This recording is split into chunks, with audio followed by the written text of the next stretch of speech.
dijo. Esto no es asunto del corazón, dijo él. El cuarto se está llenando de polillas. Amaranta tejía su mortaja. Fernanda no entendía por qué le escribía cartas ocasionales a Meme y hasta le mandaba regalos, y en cambio ni siquiera quería hablar de José Arcadio. Se morirán sin saber por qué, contestó Amaranta cuando ella le hizo la pregunta a través de Úrsula, y aquella respuesta sembró en su corazón un enigma que nunca pudo esclarecer. Alta, espadada, altiva, siempre vestida con abundantes pollerines de espuma y con un aire de distinción que resistía a los años y a los malos recuerdos, Amaranta parecía llevar en la frente la cruz de ceniza de la virginidad.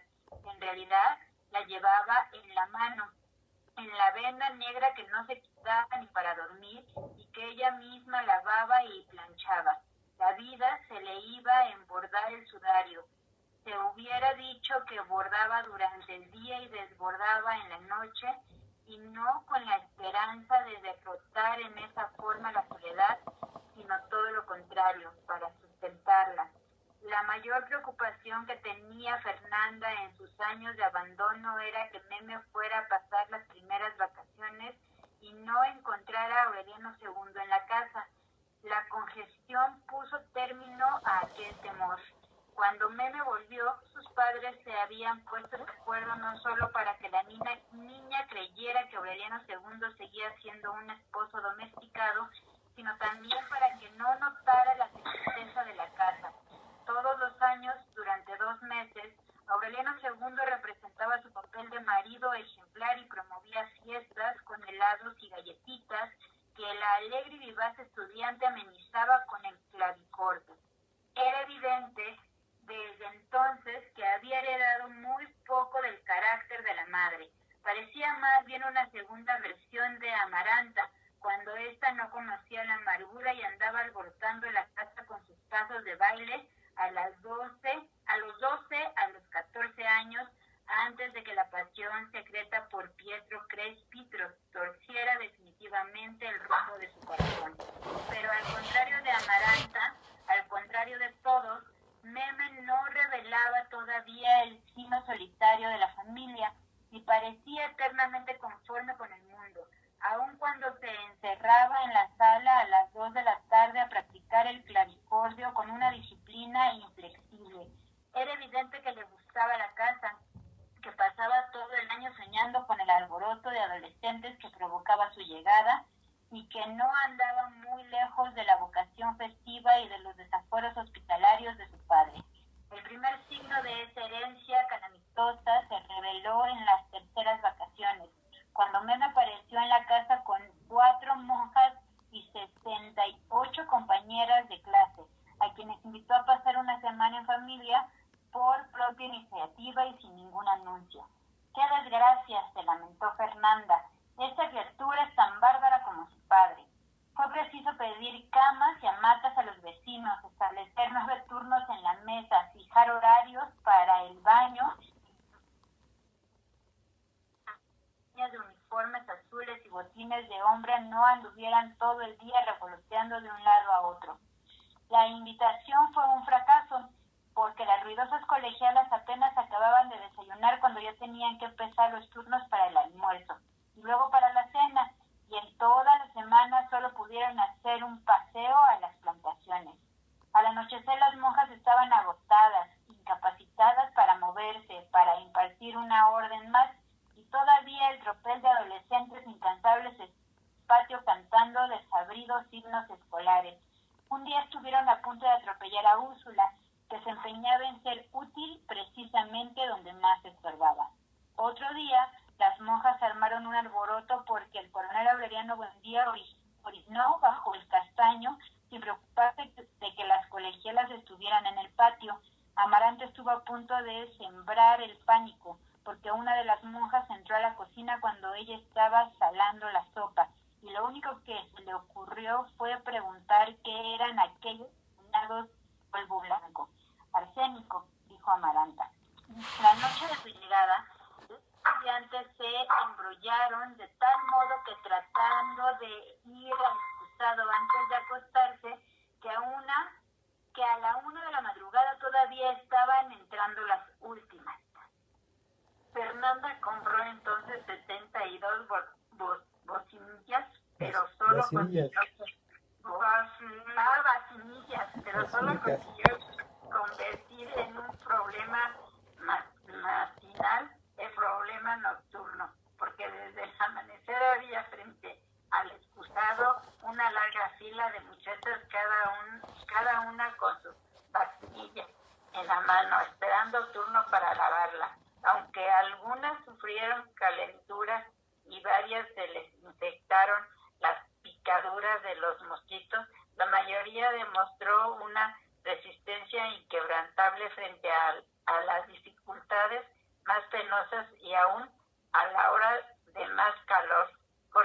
Correteaban en el jardín cuando por fin se fueron, las flores estaban destrozadas, los muebles partidos y las paredes cubiertas de dibujos y letreros, pero Fernanda les perdonó los estragos en el alivio de la partida.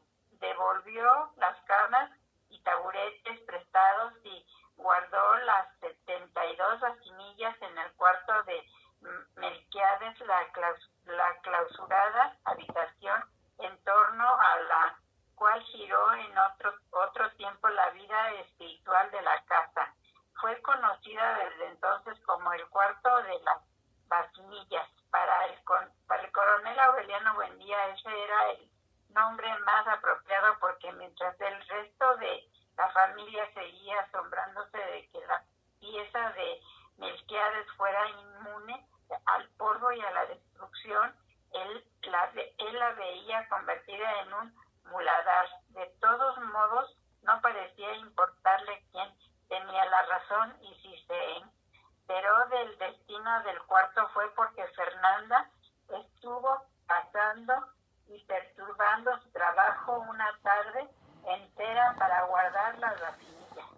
Por esos días reapareció José Arcadio II en la casa. Pasaba de largo por el corredor sin saludar a nadie ni se encerraba en el taller a conversar con el coronel. A pesar de que no podía verlo, Úrsula analizaba el taconeo de sus botas de capataz y se sorprendía de la distancia insalvable que los separaba de la familia, inclusive del hermano gemelo con quien jugaba en la infancia ingeniosos juegos de confusión y con el cual no tenía ya ningún rasgo común.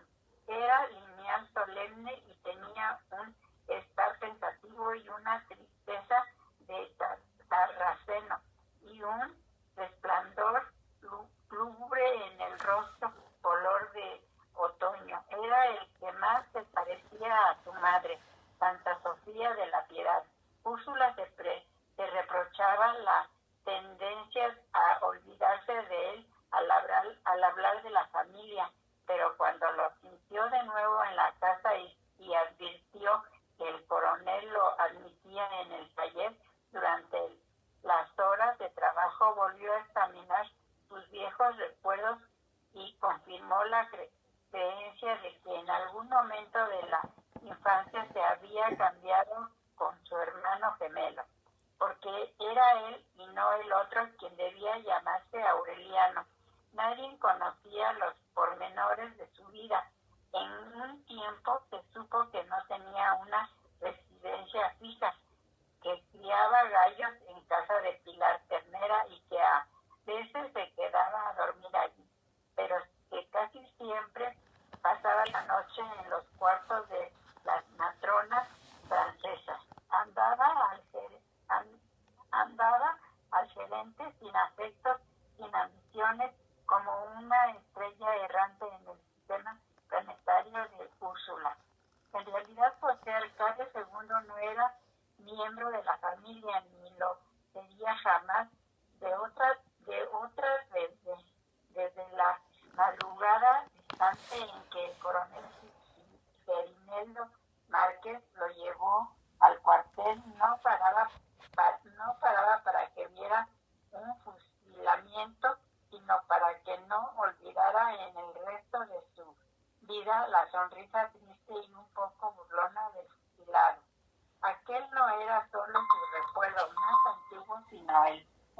o de su niñez.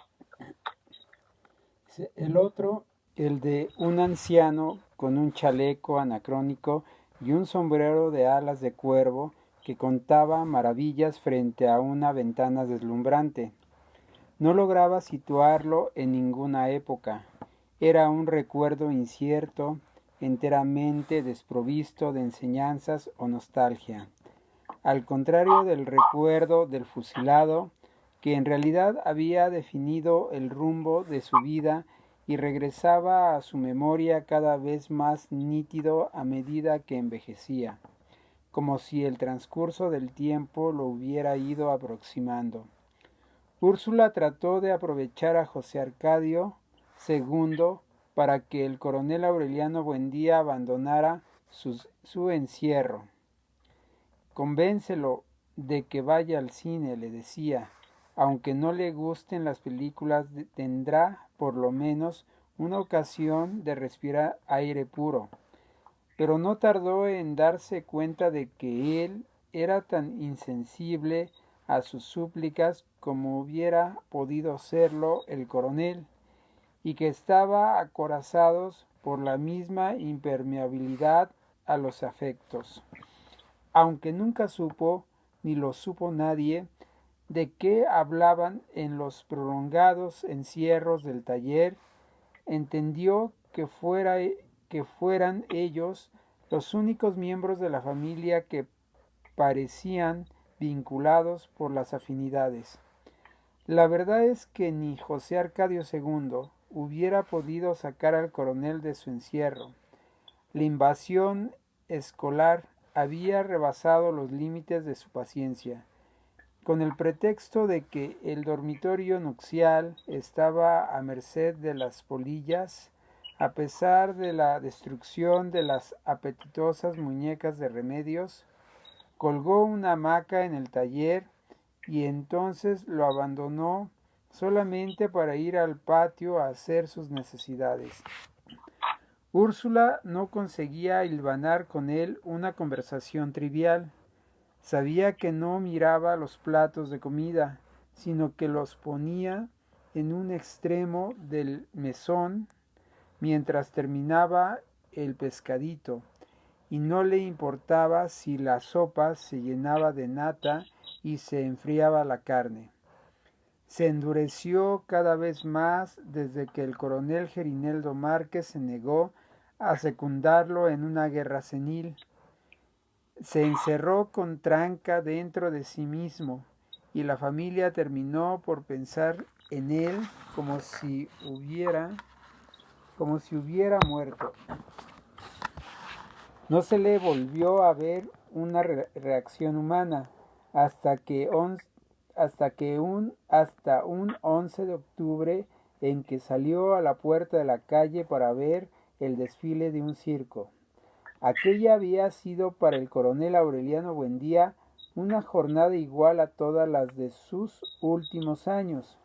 A las 5 de la madrugada lo despertó el alboroto de los sapos y los grillos en el exterior del muro.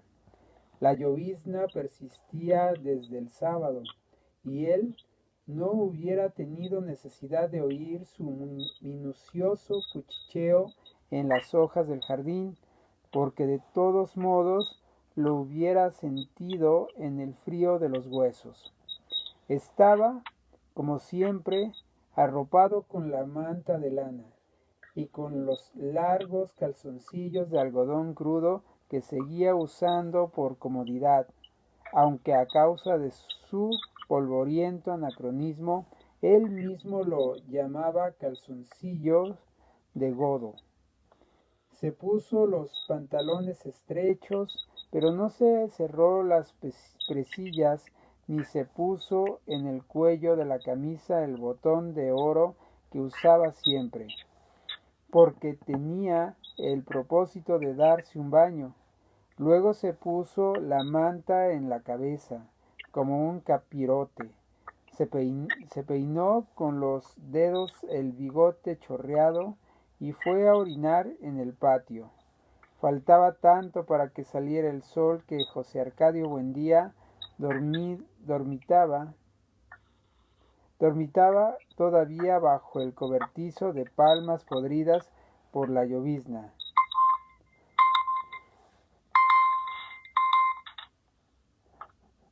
Él no lo vio. Como no lo había visto nunca, ni oyó la frase incomprensible que le dirigió el espectro de su padre cuando despertó sobresaltado por el chorro de orín caliente que le salpicaba los zapatos. Dejó el baño para más tarde, no por el frío y la humedad, sino por la niebla opresiva de octubre. De regreso al taller percibió el olor de pabilo de los fogones que estaba encendiendo Santa Sofía de la Piedad y esperó en la cocina que hirviera el café para llevarse su tazón sin azúcar. Santa Sofía de la Piedad le preguntó, como todas las mañanas, en qué día de la semana estaban, y él contestó que era martes 11 de octubre. Viendo a la impávida mujer dorada por el resplandor del fuego, que ni en ese ni en ningún otro instante de su vida parecía existir por completo, recordó de pronto que un 11 de octubre, en plena guerra, lo despertó la certidumbre brutal de que la mujer con quien había dormido estaba muerta. Lo estaba en realidad y no olvidaba la fecha porque también ella le había preguntado una hora antes en qué día estaban. A pesar de que la evocación tampoco esta vez tuvo conciencia de hasta qué punto lo habían abandonado los presagios, y mientras servía el café siguió pensando por pura curiosidad, pero sin el más insignificante riesgo de nostalgia, en la mujer cuyo nombre no conoció nunca y cuyo rostro no vio con vida porque había llegado hasta su hamaca tropezando en la oscuridad. Sin embargo, en el vacío de tantas mujeres como llegaron a su vida en igual forma, no recordó que fue ella la que en delirio del primer encuentro estaba a punto de naufragar en sus propias lágrimas y apenas una hora antes de morir había jurado amarlo hasta la muerte. No volvió a pensar en ella, ni en ninguna otra, después de que entró al taller con la taza humeante y encendió la luz para contar los pescaditos de oro que guardaba en un tarro de lata. Había 17. Desde que decidió no venderlos, seguía fabricando 2 pescaditos al día, y cuando completaba 25, volvía a fundirlos en el crisol para empezar a hacerlos de nuevo. Trabajó toda la mañana, absorto, sin pensar en nada, sin darse cuenta de que a las 10 arreció la lluvia y alguien pasó frente al taller gritando que cerraran las puertas para que no se inundara la casa, y sin darse cuenta ni siquiera de sí mismo hasta que Úrsula entró con el almuerzo y apagó la luz. «¿Qué lluvia?», dijo Úrsula. «Octubre», dijo él. Al decirlo, no levantó la vista del primer pescadito del día, porque estaba engastando los rubíes de los ojos. Solo cuando lo terminó y lo puso con los 2 otros en el tarro, empezó a tomar la sopa. Luego se comió muy despacio el pedazo de carne guisada con cebolla, el arroz blanco y las tajadas de plátano fritas, todo junto en el mismo plato. Su apetito no se alteraba ni en las mejores ni en las más duras circunstancias. Al término del almuerzo experimentó la zozobra de la ociosidad. Por una especie de superstición científica, nunca trabajaba, ni leía, ni se bañaba, ni hacía el amor antes de que transcurrieran 2 horas de digestión. Y era una creencia tan arraigada que varias veces retrasó operaciones de guerra para no someter a la tropa a los riesgos de una congestión. De modo que se acostó en la hamaca, sacándose la cera de los oídos con un cortaplumas, y a los pocos minutos se quedó dormido. Soñó que entraba en una casa vacía, de paredes blancas, y que le inquietaba la pesadumbre de ser el primer ser humano que entraba en ella. En el sueño recordó que había soñado lo mismo la noche anterior y en muchas noches de los últimos años, y supo que la imagen se habría borrado de su memoria al despertar, porque aquel sueño recurrente tenía la virtud de no ser recordado sino dentro del mismo sueño. Un momento después, en efecto, cuando el peluquero llamó a la puerta del taller, el coronel Aureliano Buendía despertó con la impresión de que involuntariamente se había quedado dormido por breves segundos y que no había tenido tiempo de soñar nada. «Hoy no», le dijo al peluquero, «nos vemos el viernes». Tenía una barba de 3 días, moteada de pelusas blancas, pero no creía necesario afeitarse si el viernes se iba a cortar el pelo y podía hacerlo todo al mismo tiempo. El sudor pegajoso de la siesta indeseable revivió sus axilas las cicatrices de los golondrinos. Había escapado, pero aún no sentía el sol. El coronel Aureliano Buendía emitió un eructo sonoro que le devolvió al paladar la acidez de la sopa y que fue como una orden del organismo para que se echara la manta en los hombros y fuera al excusado. Allí permaneció más del tiempo necesario, acuclillado sobre la densa fermentación que subía del cajón de madera, hasta que la costumbre le indicó que era hora de anudar el trabajo. Durante el tiempo que duró la espera, volvió a recordar que era martes y que José Arcadio II no había estado en el taller porque era día de pago en las fincas de la compañía bananera. Ese recuerdo, como todos los de los últimos años, lo llevó sin que viniera a cuento a pensar en la guerra. Recordó que el coronel Gerineldo Márquez le había prometido alguna vez conseguirle un caballo con una estrella blanca en la frente y que nunca se había vuelto a hablar de eso. Luego derivó hacia episodios dispersos, pero los evocó sin calificarlos, porque a fuerza de no poder pensar en otra cosa había aprendido a pensar en frío, para que los recuerdos ineludibles no le lastimaran ningún sentimiento. De regreso al taller, viendo que el aire empezaba a secar, decidió que era un buen momento para bañarse, pero Amaranta se le había anticipado. Así que empezó el segundo pescadito del día.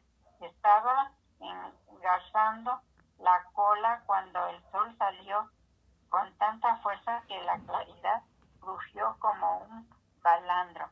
El aire lavado por la llovizna de 3 días se llenó de hormigas voladoras. Entonces cayó en la cuenta de que tenía deseos de orinar y los estaba aplazando hasta que acabara de armar el pescadito. Iba para el patio a las 4:10 cuando oyó los pobres lejanos, los retumbos del bombo y el júbilo de los niños, y por primera vez desde su juventud pisó conscientemente una trampa de la nostalgia y revivió la prodigiosa tarde de gitanos en que su padre lo llevó a conocer el hielo.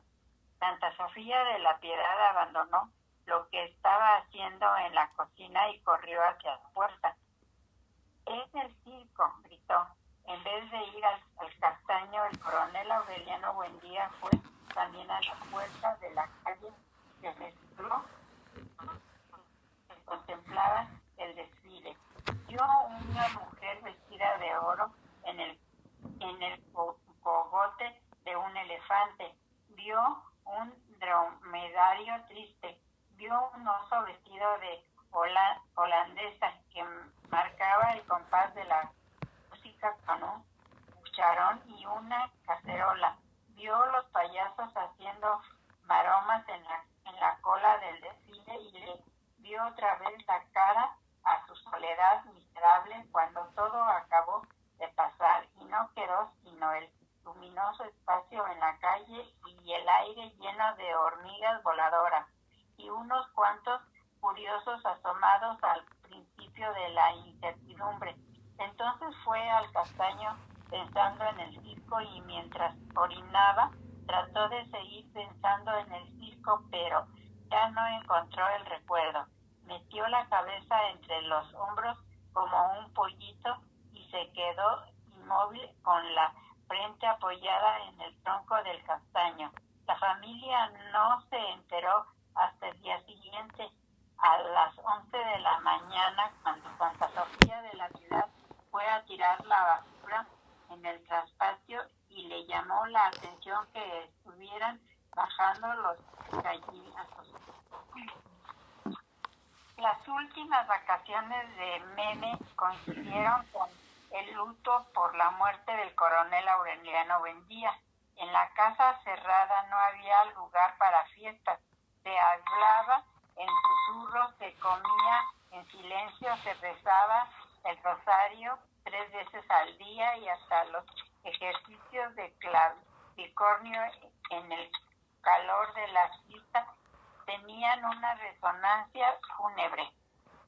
A pesar de su secreta hostilidad contra el coronel, fue Fernanda quien impuso el rigor de aquel duelo, impresionada por la solemnidad con que el gobierno exaltó la memoria del enemigo muerto.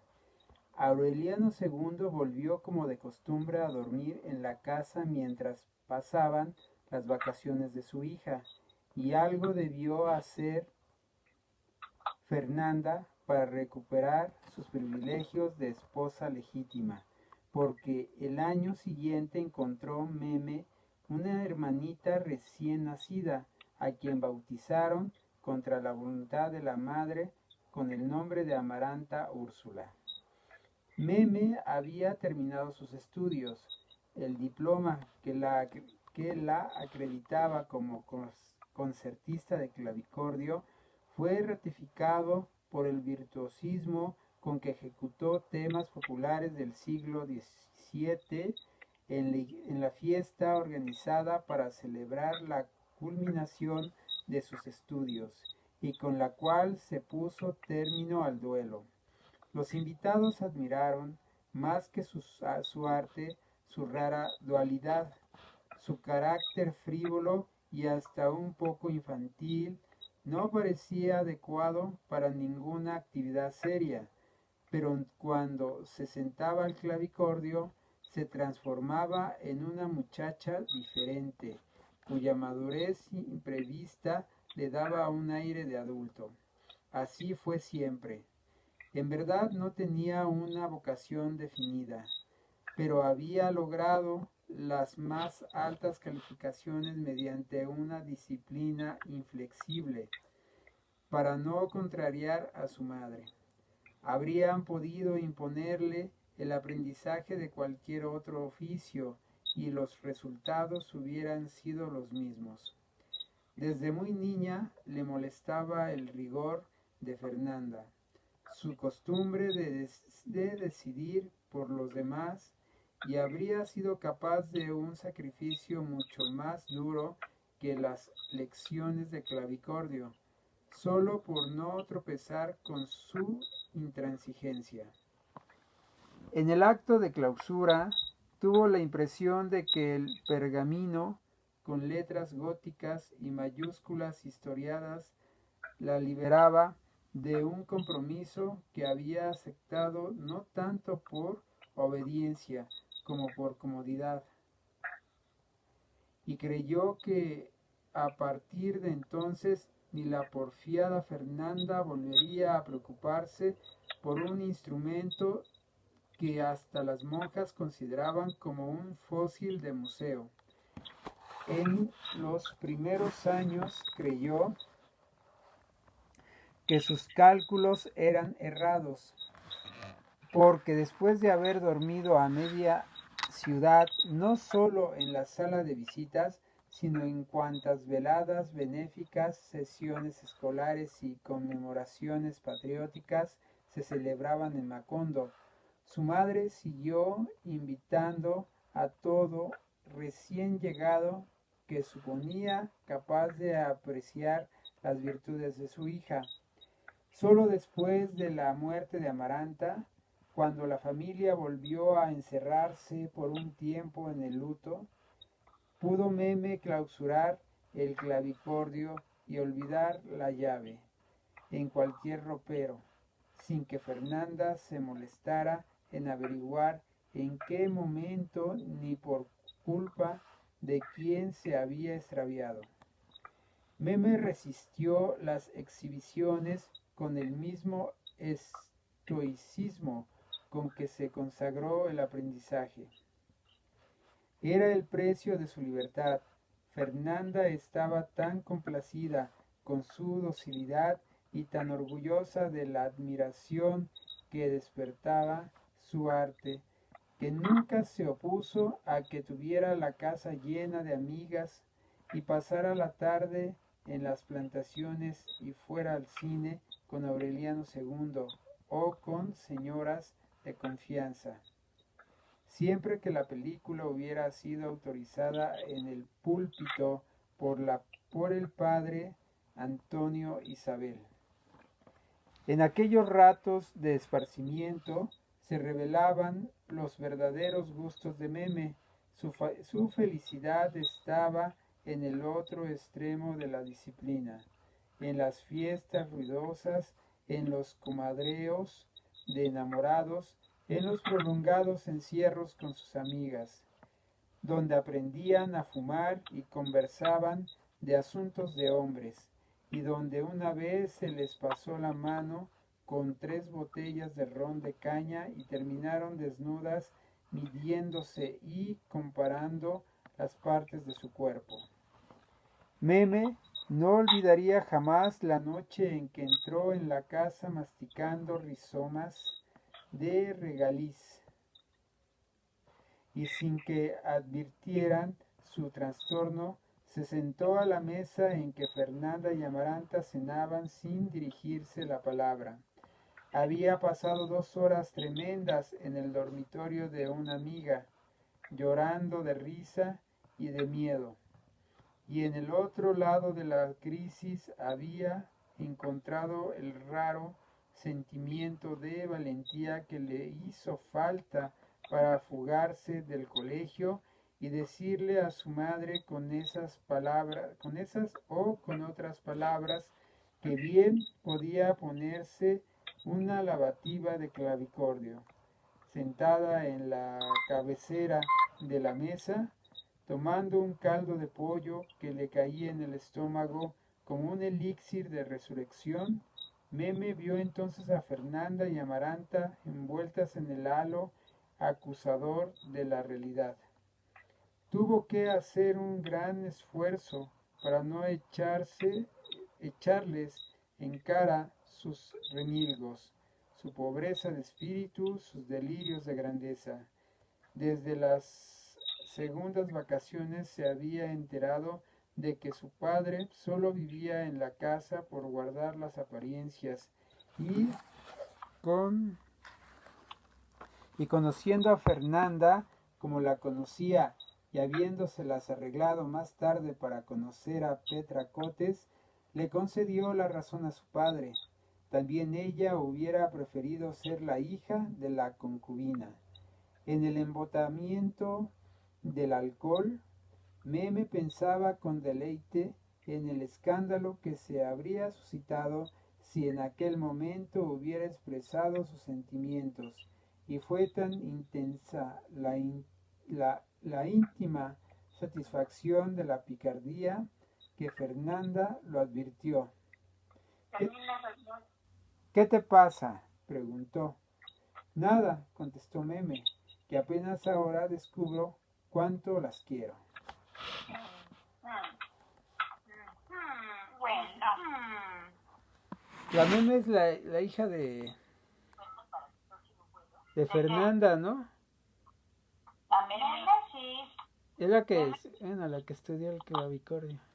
Ajá. Sí, es esta.